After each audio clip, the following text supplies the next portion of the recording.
E o peixe assado, Cerote, tá bom? Cerote e o peixe. Tá bom?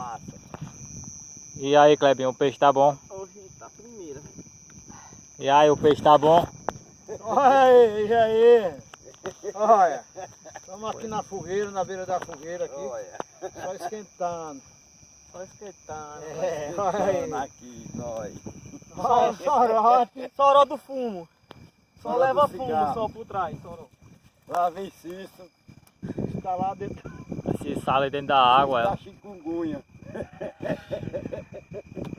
Cício Bota a mão aqui. quer ser o maior pescador, que ele disse que só pegou 2 peixes, ia mostrar que a pescaria dele, aí ele só vai sair daqui quando ele só vai sair daqui quando ele pegar 5 quilos, ele disse.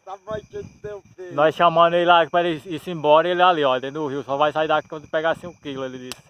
Tá por ali ainda. Então, na espera dele, Mas dos já 5 começou quilos. bem, né? Já começou bem, ó. Começou bem, com uma, duas. Pai, me ajudar aqui, pô. Na moral mesmo, velho, na moral. Ele só vai sair dali, ele disse, dentro do rio, quando ele pegar os 5 quilos. Então é beleza, né? Vamos ver, né? O que é que dá, né? Até meia-noite tem chão. Poxa, nenhuma. Até meia-noite tem chão para ele pegar, né? Até meia-noite é segunda-feira.